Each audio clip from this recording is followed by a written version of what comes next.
Mi hijo me llamó el archivo adjunto de la familia durante un brindis, y todos rieron. Lo que nadie sabía era que esa broma escondía un plan cruel: enviarme a un asilo sin mi consentimiento y vender mi casa a escondidas.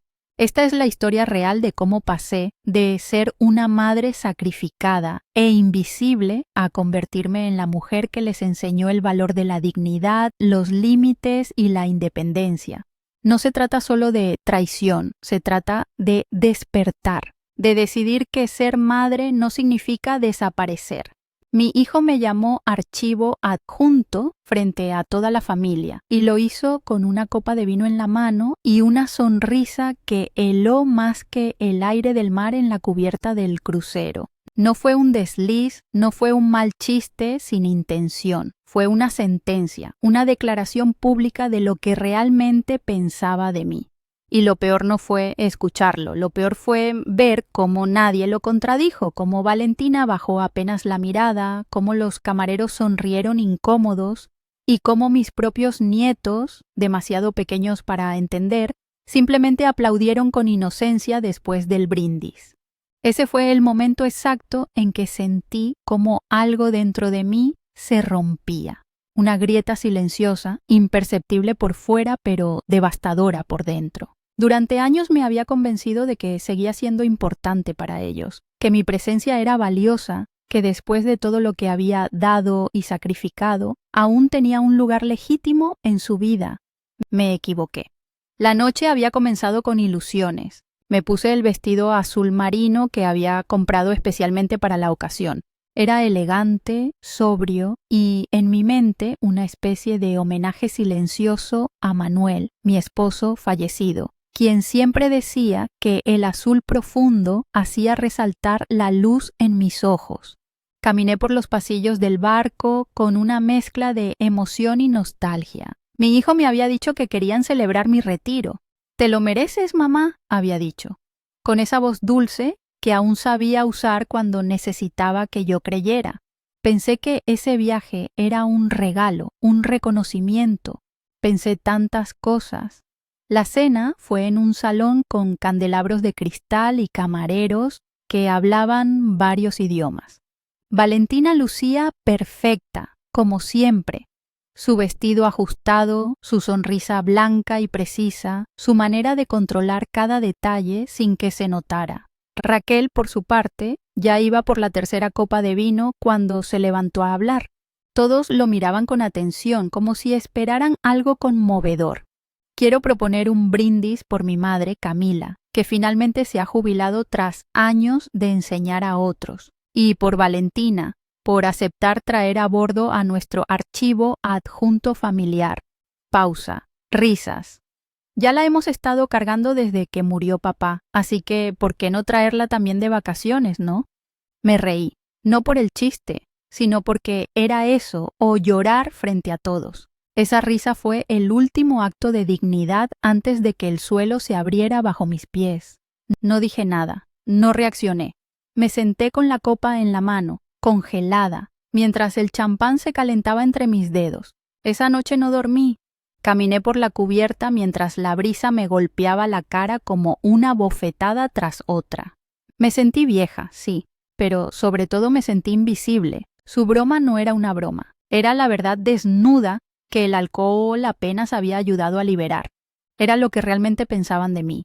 Un estorbo, un equipaje humano, un favor que se habían hecho entre ellos. Pensé en todas las veces que cuidé a sus hijos sin cobrar un peso, en las transferencias bancarias silenciosas que hice para salvar sus proyectos, en cómo había hipotecado parte de mi futuro para asegurar el suyo. Y allí estaba, en la noche salada del océano, descubriendo que nada de eso había dejado huella, que yo era simplemente eso, un adjunto, algo que se puede añadir pero también eliminar. Al volver a la cabina, me senté frente al espejo. Me vi de verdad, y no me reconocí. ¿Cuándo me convertí en esto? ¿Cuándo dejé de tener voz?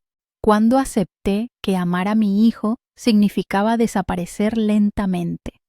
Mi rostro seguía teniendo rasgos fuertes, mis manos aún temblaban menos de lo que esperaba a mi edad, pero en mis ojos había una tristeza antigua, una fatiga que no era del cuerpo, era del alma. No era la primera vez que me sentía desplazada, pero sí fue la primera vez que decidí que ya no podía seguir siéndolo, porque una cosa es amar y otra muy distinta es dejar de existir para que el otro viva sin culpas.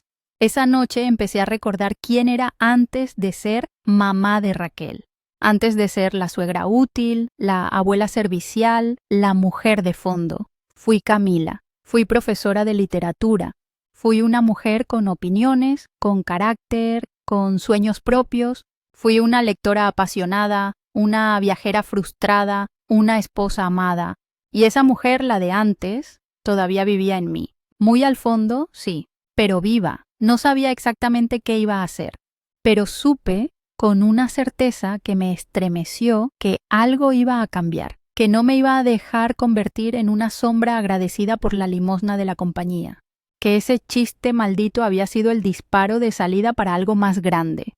Esa noche no dormí, pero volví a respirar. La mañana siguiente desperté sin haber dormido, con la misma ropa que llevaba bajo el abrigo de cortesía del crucero, el maquillaje corrido en los ojos y un cansancio que no venía del cuerpo. Era el alma la que pesaba, como si se hubiera pasado la noche entera masticando el veneno disfrazado de broma que Raquel soltó entre copas y carcajadas ajenas.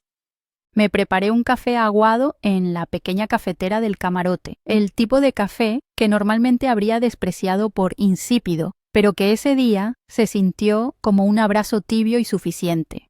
Me senté frente al espejo, en silencio, mirando una cara que reconocía pero ya no comprendía. ¿Cuándo fue la última vez que me detuve a mirar quién era, sin el filtro de madre, suegra o abuela? ¿Cuándo fue la última vez que me traté con ternura? No supe responder. Era temprano, pero fingí estar enferma y rechacé la excursión del día con una sonrisa educada. Me quedé sola. Lo necesitaba, no por tristeza, sino por claridad. Estaba buscando en el silencio lo que no encontraba en las palabras de nadie. Fue entonces cuando los escuché. Las paredes del crucero son más delgadas de lo que uno esperaría. Desde el baño, mientras me ponía crema en la cara, reconocí la voz de Valentina. Le enseñamos el folleto después del viaje. Si lo ve cuando esté con nosotros, le parecerá normal, hasta elegante, así no lo siente como un abandono. Raquel, con ese tono dubitativo que usa cuando quiere parecer compasivo, dijo: «No lo aceptará tan fácil. Mamá siempre ha sido orgullosa y no se considera vieja. Por eso no le pedimos su opinión», replicó ella. «Vendemos la casa mientras se queda con nosotros. Se lo presentamos como una solución temporal. Ya verás cómo lo acepta cuando no tenga alternativa». El aire se volvió espeso en el baño. Me quedé inmóvil, la crema aún en los dedos, el corazón retumbando como un tambor en una habitación sin muebles. «¿Y sus cosas?», preguntó Raquel. «Hacemos una lista de lo que vale la pena. El resto lo donamos o lo tiramos». Valentina rió suavemente. «No tiene tanto, algunos muebles antiguos, libros y ese cuadro de su boda que siempre dice que es lo único que no vendería jamás». El cuadro. El único que Manuel y yo colgamos juntos. El que quise tirar cuando murió, pero no pude. Me senté en el borde de la cama con el rostro entre las manos. No lloré al principio. Lo primero que sentí fue una mezcla de náusea y furia. Luego llegó la pena.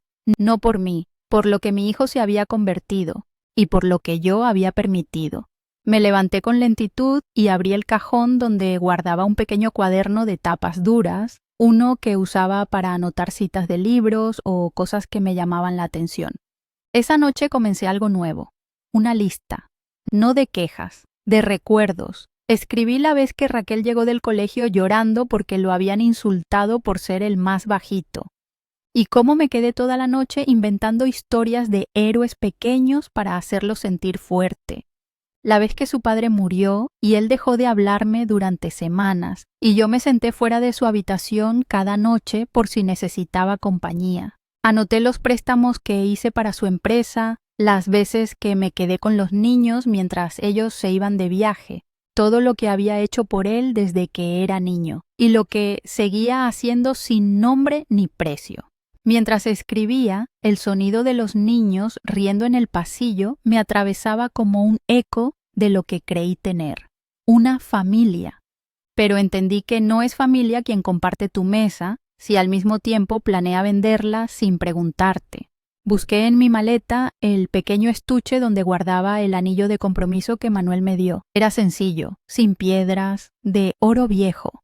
Raquel jugaba con él cuando era niño. Se lo ponía en el dedo y decía que algún día se lo daría a alguien importante. Lo saqué y lo observé, y luego lo volví a guardar, como si necesitara recordar que aún me pertenecía algo. En ese momento, un detalle que casi olvidaba volvió a mi mente, una carta. Una que Raquel me escribió a los 10 años, el Día de las Madres. Gracias por no dejarme solo nunca, mamá. Cuando sea grande quiero vivir contigo para cuidarte siempre. La tenía en la cartera, doblada en 4. La saqué, la leí y por primera vez en años la rompí. No por despecho, sino porque entendí que esa promesa se había vencido y que si no era capaz de defenderme ahora, nadie más lo haría. Cerré el cuaderno, guardé el anillo, y mientras el sol comenzaba a esconderse más allá del horizonte, supe que esta sería la última vez que permitiría que alguien decidiera por mí. Esa noche no bajé a cenar. Pedí sopa al camarote y la comí sola, mirando el reflejo del mar por la ventana. Y aunque mi nombre no estaba en ningún contrato, ningún plan ni ningún brindis, recuperé algo mucho más valioso, la voluntad.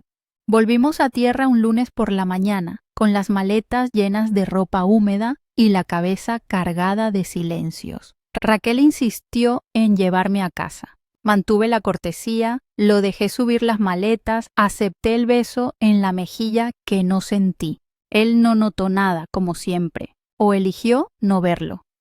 «Tenemos que hablar, mamá», dijo cuando estábamos en la cocina. Sacó unos papeles de su mochila de cuero, con esa precisión meticulosa que heredó de Valentina. He estado pensando que con tu jubilación podrías considerar vivir con nosotros. Sería más práctico, más seguro, y estarías cerca de los niños. Lo miré. En sus ojos no había compasión, solo estrategia. Era la misma voz con la que negociaba contratos o pedía descuentos, la misma que usó para convencerme de prestar dinero cuando comenzó su empresa. Podrías quedarte en la habitación de invitados mientras vemos qué hacer con tu casa. Valentina tiene un contacto que puede ayudarnos con la venta. Saqué lentamente una carpeta que había dejado lista sobre la mesa. No era casual, la preparé durante los últimos días del viaje, en los ratos en que él creía que yo dormía. La carpeta contenía extractos bancarios, reportes financieros públicos, capturas de correos, todo lo que necesitaba para saber lo que Raquel nunca pensó que sabría. Su empresa estaba quebrada, su matrimonio en crisis, sus deudas al borde del embargo. Valentina había comenzado a mover fondos a una cuenta separada. ¿Sabes qué es esto?, le pregunté con voz baja. Él palideció. ¿Cómo lo conseguiste? No importa cómo, lo que importa es que sé todo. Sé que tu intención no era cuidarme, era instalarme en tu casa como una niñera gratuita, mientras vendías mi casa sin decírmelo, para salvar lo que queda de tu imperio de cartón piedra. Trató de defenderse, de justificar, pero no pudo. La evidencia lo ahogaba. Se hundió en la silla, con el rostro entre las manos. Mamá, no lo planeamos así, solo todo se nos salió de control y pensé que podríamos ayudarnos mutuamente. Me incliné hacia él con una calma que no sabía que tenía. No me necesitas, me usas, y eso no es amor. Se hizo un silencio espeso. Los segundos pesaban como piedras entre nosotros. Te quiero, murmuró. Te necesito. No sabes querer, respondí. Y necesitar no es amar. Me levanté. Caminé hacia la puerta. Lo miré desde allí, como se mira a alguien a quien se intenta salvar pero que no sabe nadar porque nunca aprendió a hundirse. Raquel, te vas a ir de esta casa. Hoy. No volverás a entrar sin mi permiso. No más manipulaciones, no más medias verdades. Si de verdad quieres a tus hijos, empieza por ser honesto contigo. Su mirada se quebró. No estaba acostumbrado a que le cerraran puertas, y mucho menos la mía. ¿Y si no tengo a dónde ir?, preguntó casi en un susurro. Entonces por fin sabrás lo que es estar solo, y tal vez eso te obligue a encontrarte. Cerré la puerta. Por dentro me temblaban las manos, pero por primera vez no era de miedo, era de fuerza, porque había cruzado un umbral que durante años me negué a ver, el de la dignidad. Y una vez que se cruza no hay vuelta atrás. Si todavía estás aquí escuchando en silencio, gracias. No dudes en darle like y suscribirte si así lo deseas. Raquel no me llamó durante 3 días. Ni un mensaje, ni un correo, ni una señal de humo. El silencio pesaba, como si el mundo entero contuviera la respiración. Pero yo no esperaba una disculpa, no todavía, porque el tipo de vergüenza que cambia a una persona no llega con rapidez. Llega como la lluvia que filtra por el techo roto, lenta, persistente, incómoda. En esos 3 días limpié la casa como quien limpia un campo de batalla después del combate. Tiré papeles viejos, lavé las cortinas, regué las plantas secas. Ordenar el espacio fue ordenar la mente. Cada cajón que vaciaba era una renuncia simbólica a esa versión de mí que se conformaba con las sobras del afecto. En una caja encontré un cuaderno con dibujos de Raquel cuando era niño. Uno de ellos mostraba a una mujer con capa, volando sobre una ciudad. Mi mamá, la heroína, había escrito en letra temblorosa. Lo observé largo rato. No lloré, pero entendí algo. No era que él hubiera cambiado tanto. Era yo la que había permitido que la imagen de la heroína se convirtiera en la de una criada silenciosa. No fue hasta el 4.º día que apareció. Era casi medianoche. Llovía. Escuché golpes en la puerta, 3, rápidos, urgentes. Abrí. Raquel estaba empapado, con la ropa pegada al cuerpo, el rostro más pálido que lo recordaba. No tengo a dónde ir, dijo sin mirarme a los ojos. Valentina me echó. La empresa cerró. Me quedé sin nada. Lo dejé pasar. Caminó como un animal herido, sin rumbo. Se sentó en el sofá como si su cuerpo pesara más que antes. No dije nada. Lo observé desde la cocina mientras preparaba té. Cuando se lo entregué, nuestras manos se rozaron. Temblaba. De frío, de miedo, no lo sé. «Mamá, lo siento», murmuró. Todo se me fue de las manos. No respondí de inmediato. Me senté frente a él, tomé aire y dije lo que llevaba años guardando. No solo te fui útil, Raquel, fui invisible y tú aprendiste a no ver. Pero más grave aún es que yo te enseñé que eso estaba bien. Te dejé acostumbrarte a una madre que se callaba, que resolvía, que estaba siempre. Él cerró los ojos, como si las palabras dolieran más que la lluvia. «No sé qué hacer», susurró. «Entonces tendrás que aprender», respondí, «porque esta vez no vengo a rescatarte». Y entonces lo dije, lo pensé, lo sentí con una claridad brutal. Al echarte de esta casa no solo te eché a ti, eché también a la parte débil de mí que te permitió ser así.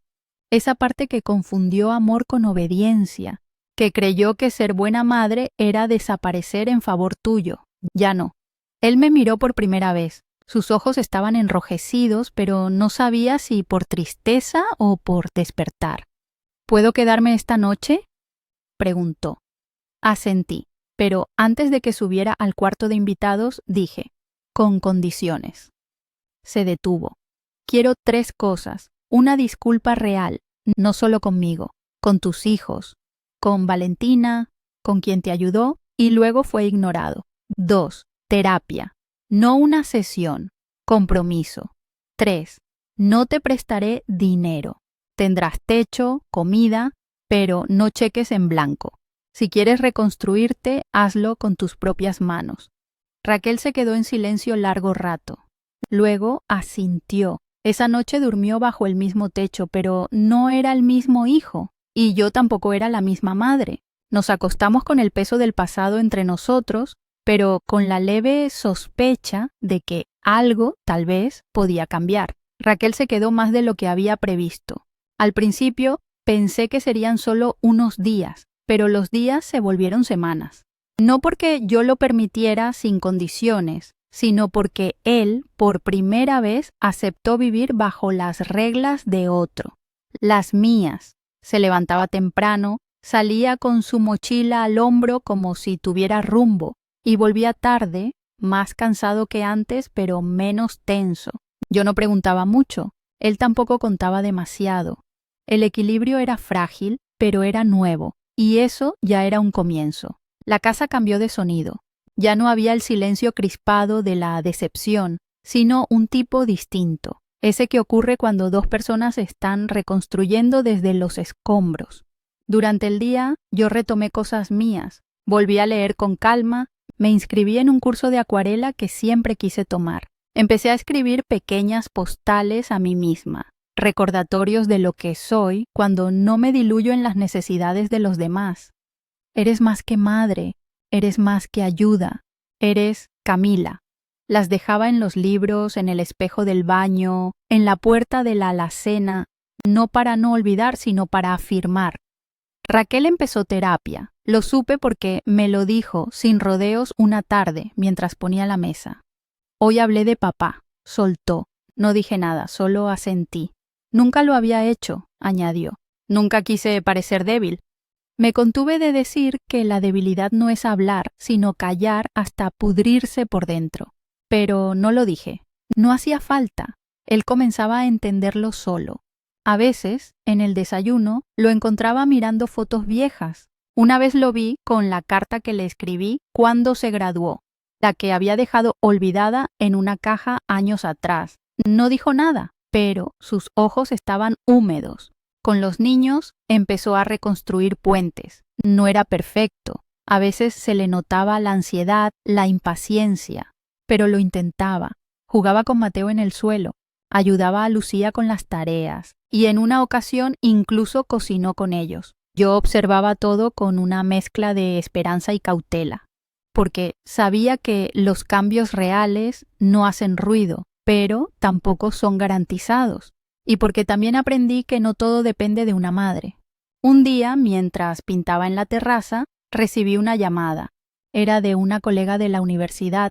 Me ofrecía unirme a una gira educativa por Europa como asesora literaria en un programa cultural. 2 meses, 6 países. Una experiencia que había soñado desde que era joven, pero que siempre pospuse por la vida de los demás. Mi corazón se aceleró.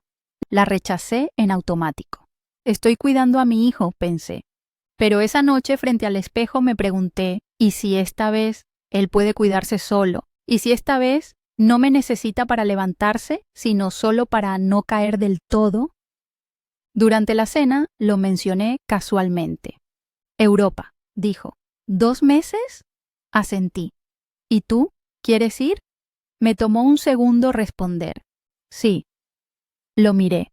Busqué en su rostro la incomodidad, el miedo al desorden, la necesidad de retenerme como red de seguridad. Pero lo que vi fue distinto. Deberías hacerlo, mamá, dijo. Has vivido demasiado tiempo en pausa. Es hora de que aprietes play. Su respuesta me desarmó. Me retiré temprano esa noche, no por tristeza, por vértigo, porque sentirme libre era de pronto una experiencia física, una vibración en el pecho, una posibilidad real. Y también porque entendí que el mayor logro de estos meses no era que él cambiara, era que yo cambié, que ya no era imprescindible. Y por primera vez, eso no me dolía. Mi cumpleaños llegó con el aire tibio de la primavera y por primera vez, en muchos años, no lo recibí con la ansiedad de saber quién vendría, quién se olvidaría o si acabaría comiendo sola un trozo de torta comprada en la esquina. Esta vez me levanté temprano, regué las plantas del balcón, me puse mi blusa favorita, la de lino celeste que siempre me hace sentir como una mujer en paz con su edad, y preparé café con canela, como hacía Manuel en nuestros cumpleaños compartidos. A media mañana, Raquel apareció con una bolsa sencilla y una sonrisa nerviosa. Me besó en la mejilla. Feliz cumpleaños, mamá. Dentro de la bolsa, una caja envuelta con papel de periódico y un lazo rojo desproporcionado. Lo abrí con cuidado. Era un marco de madera tallado a mano y dentro una foto nuestra, tomada el primer día del crucero, antes de todo, antes del brindis, antes de la ruptura. Estábamos riendo, la luz nos daba de frente, parecíamos felices. La tenía en el teléfono, nunca la borré, pensé que tal vez algún día podríamos verla sin dolor. No dije nada, solo pasé el dedo por el borde del marco, sintiendo las hendiduras de la madera, como si cada una fuera un recuerdo salvado. Esa noche fui a cenar con ellos. Valentina me recibió con un abrazo más largo de lo habitual. Se notaba cansada, pero distinta, menos rígida. Los niños corrieron hacia mí con dibujos y una torta hecha a medias. El glaseado corrido, las velas torcidas, pero los corazones intactos. Cenamos sin tensiones, conversamos sin miedo. Y cuando llegó el momento del postre, Raquel se levantó con su copa. Por un instante, el tiempo se detuvo. El recuerdo del brindis anterior se coló como una sombra, pero él la disipó con la primera frase. Hoy no voy a bromear. No otra vez. Hoy quiero brindar por mi madre, por Camila. Hizo una pausa. Valentina le tomó la mano. Esta mujer me dio la vida, sí, pero también me la sostuvo más veces de las que recuerdo. La cargué sin querer reconocerlo, y cuando me soltó me di cuenta de que no sabía caminar solo. Me enseñó en este año que el amor no es dependencia, es respeto, y que la fortaleza no está en no caer, sino en levantarse sin aplastar a otros. El silencio fue absoluto. Mis nietos, aún sin entender todo, me miraban con una mezcla de admiración y ternura. Mamá, continuó, gracias por no abandonarme, incluso cuando te di razones para hacerlo. Gracias por enseñarme con límites, no con gritos, por ayudarme sin rescatarme, por dejarme aprender a merecer. No lloré, porque esas palabras no dolían, sanaban. Sentí que algo dentro de mí se alineaba, como una vértebra que finalmente vuelve a su lugar. Al terminar la noche, cuando me acompañó al coche, Raquel me preguntó en voz baja, ¿eres feliz, mamá? Me detuve. No respondí de inmediato. Miré el cielo, el jardín iluminado, las luces tenues de la casa. Sí, dije al fin, distinto a como imaginaba, pero sí, soy feliz. Y lo fui. No porque él hubiera cambiado, aunque lo había hecho, sino porque por fin yo había dejado de vivir esperando su aprobación. Esa noche, al llegar a casa, puse el marco con la foto en mi estantería. No como una prueba de perfección, sino como testigo del viaje. Uno que empezó con una humillación y terminó con una revelación. Nunca fui un archivo adjunto. Fui y soy la base sobre la que esa familia pudo construirse. Un año después desperté en un apartamento que elegí por su luz de mañana y no por su proximidad a nadie. No había juguetes en el suelo, ni platos por lavar que no fueran míos. En las paredes colgaban acuarelas que pinté en mis clases vespertinas y en la estantería había más fotos mías sola que en compañía. No porque haya renegado del amor, sino porque por fin entendí que la soledad no es ausencia. Es presencia plena de una misma. Raquel venía los domingos, a veces con los niños, a veces solo. Valentina y yo compartíamos un respeto discreto. Nunca nos volvimos íntimas, pero tampoco volvimos a ser extrañas. Había algo nuevo en ella, una forma de mirar sin juicio, de hablar sin condescendencia. Había aprendido, como Raquel, que yo no era un recurso, sino una persona. Durante los últimos meses vendieron la casa grande. Se mudaron a un lugar más pequeño. Raquel siguió en terapia. Volvió a ejercer como médico, pero sin títulos grandilocuentes ni obsesión por el reconocimiento. Le bastaba con hacer bien su trabajo y llegar a casa a tiempo para leerle a Mateo antes de dormir. Una tarde de abril me llamó para contarme que Lucía había sido aceptada en un programa de ciencia para niñas. Estaba tan emocionado que no supo cómo cerrar la llamada. Gracias, mamá, dijo al final, por lo que me diste y por lo que dejaste de darme cuando era necesario. Colgué con una sonrisa, porque supe que lo entendía, que lo que más lo ayudó no fue mi presencia incondicional, sino mi ausencia oportuna. Esa noche, mientras regaba las plantas, me di cuenta de que había olvidado algo importante, mi miedo. Miedo a no ser amada, miedo a ser olvidada, miedo a envejecer sin propósito. Lo dejé atrás sin notarlo, en algún punto entre la cubierta de un crucero y la silla de una clase de acuarela. Y eso era libertad. Total, silenciosa, mía. En el estante, junto al marco de madera con nuestra foto, puse una nueva, yo en Venecia, sonriendo junto a un canal.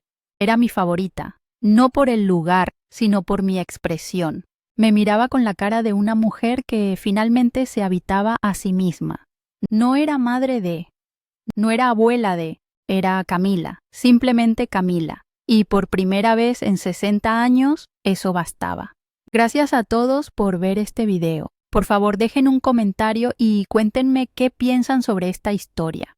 No olviden darle like y suscribirse para disfrutar de más contenido increíble en mi canal.